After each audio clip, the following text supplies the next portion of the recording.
I recently started getting into Friday Night Funkin.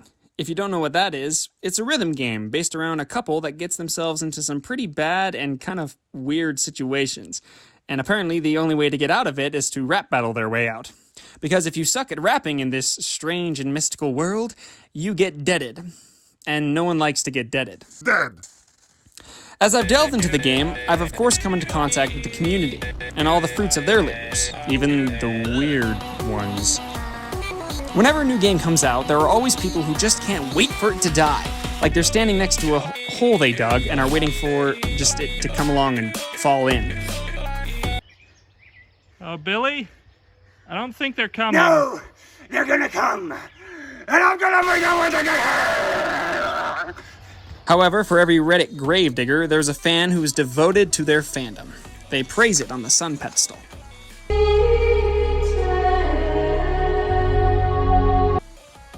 As I've looked at the community and other communities I'm part of, it's made me think, does the game community decide when a game dies? What makes a good community? The definition of community, at least according to Webster, is a feeling of fellowship with others, as a result of sharing common attitudes, interests, and goals. But what makes it thriving? I mean, there's gotta be something behind it. I hope to answer this question and maybe make you think about your own video game community, or whatever community you're in, whether it be video games, movies, books, TV shows, all the sorts of the like. In order to gain following, you kinda need to be fun to be around. And I think Friday Night Funkin' shines in this aspect, not necessarily in gameplay, but in creativity. The creativity of the people who play the game. Modders have literally made entire stories based around this aspect. Whether it be an obsessive stalker or a weird clown frick thing from apparently an animation series that was popular. I don't know. Okay, confession time. I've never actually played the game, but I became a fan of the game simply by seeing what people have done with it. I was corrupted by their mind messages, and now all I can hear is the cursed beeping of a blue-haired rapper. The game itself is simple. Press the arrows at the right time to make your music sound good, and if you miss it, you lose a checkmark on your man card, which causes you to lose brain cells. The fact that people have turned this game into almost a 2.0 version of itself is just awesome to me. The community loves stuff that other people put out so much that they take mods and put mods to the mod. I didn't even know that was possible, but apparently it is. My favorite mod I've seen of this game so far is one called Smoke 'em Out Struggle. The main protagonists, creatively named boyfriend and girlfriend, find themselves rapping with a smoker named Garcello in an alleyway. The mod takes an emotional turn when Garcello dies between songs and becomes a ghost. Literally. I just love this mod. The attention to detail is astounding. From the smoke coming out of Garcello's mouth, changing to the color of the arrow that he is singing, to the cigarette still changing color when he is dead on the ground. And the design of Garcello himself is so simple yet so profound. That's an oxymoron and it doesn't make sense, I understand, shut up. And the music! Gosh dang, is it good! Each song is just awesome. I listen to them on repeat consistently. And the song Nerves? Whew! Man, it just makes me want to...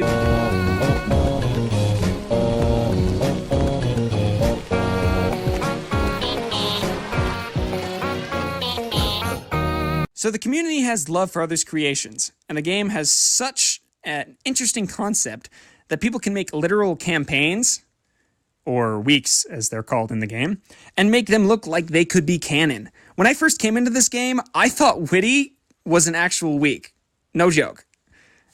It fit in so well and it wasn't completely out of left field. It's amazing to me that mod has been able to fool me for so long, considering how Silent Man Joe has done the stuff he's done to it. The best part? The mods don't stick out. They fit in.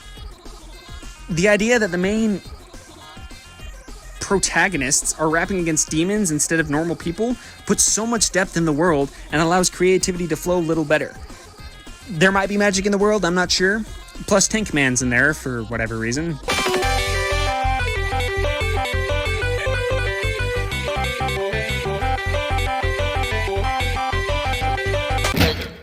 Newgrounds be crazy, though. People aren't as constricted in their creations as some other games. All these things encourage players to play more and spread the game around, which increases the game's lifetime. Some games have unfortunately died out due to not a lot of input or toxic players. Which makes me sad, because Friday the 13th was a great movie.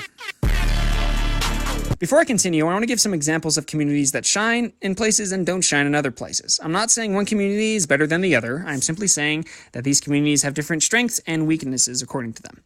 Please ignore the Friday the 13th joke. One thing that makes new people want to stay is how they're treated when they first come into the community. Nothing turns people away like jerks. The best example I could find about this is, believe it or not, the Doom community. Yeah, they help new players and welcome them into the game, all the while treating them like kings. Everyone starts somewhere, and Doom knows that. On the second hand, the Payday community seems to almost not want new people coming in. If you announce you're a new player, you better get ready for flame, because you're going to feel like the worst human being on the planet. Unfortunately. On the third hand, that is protruding from your chest, that doesn't look good. You should probably get that checked out. TF2 tends to make fun of new players. There are memes in that community. If you ain't wearing hats, then you are the funniest joke on this planet. Not counting Putis. Speaking of TF2, while they may make memes of literally anything, one great thing they got going for them is that they are completely loyal to the game. They will defend it at all costs and usually unite against a common enemy, whether it be hackers, botters, or even another community. That last one isn't always the best, however, I am aware of that. Sorry, Overwatch, for all the pain we caused you. TF2 has been going through an update drought for almost 3.5 years now, and the community still has hope that Valve will one day update the game. Whether it's stubbornness or some glimmer of hope, they still play the game. I couldn't really find a community that hates their project, or at least in video games. So I'm going to step outside of video games for a minute and head into movies. Oh, I'm so scared to say this. Star Wars folks tend to drop sight and run when the movie does something they don't like, almost as if they're trying to find an excuse to stop liking Star Wars. As my brother once said, Nobody hates Star Wars more than Star Wars fans. if they hate it so much, I don't know why they're still part of it, but hey, they do them. Undertale finds any excuse to not play their game simply because there are so many of this game. There are so many fan games with so many stories and so many characters and arcs that you just can't play the original game. You need to play these other games, read these online comics, watch this 2-hour-long animation, and legally change your name to Megalovania. Ugh. Another thing about what makes a good community is support. Support from others and support from the game developers themselves in some cases. Five Nights at Freddy's, in my opinion, has the best support in the community, and with the announcement from Scott Cawthon that he is starting that Fazbear Fanverse thing, you know, he's the act of him supporting some of the most popular fan games of Five Nights at Freddy's, and even getting them to consoles, shows that there's awesome support here. The community support each other, improv, and the creator just consistently is updating the community about what is going on behind the scenes, and he apologizes when games get delayed. Collaboration is a must in this community, and you can often find a lot of names at the beginning of animations. It's the combination of a lot of these things and more that keep a game's lifespan long and fresh. Friday Night Funkin', in my personal opinion, has a lot of these things. The community supports one another, the creativity and work behind each project is well worth it, and the game itself is fun to play. Yeah, but Barb, what about all those cringy edits and weird shippings? What if the community itself is messed up? Like I said before, no community is perfect. I feel like every community is messed up one way or the other. Personally, I think the cringy edits at least have some heart to them. Somewhere a fan is behind their keyboard and is showing their appreciation for something they love. Even if it is a 9-year-old in paint. Hey, leave the 9-year-olds alone. They don't know how the world works. They made something they're proud of, and that's admirable. And the shippings? Listen, every community has really weird ships and things that just don't make sense. I come from the FNF community, and you don't want me to show furry junk, do you?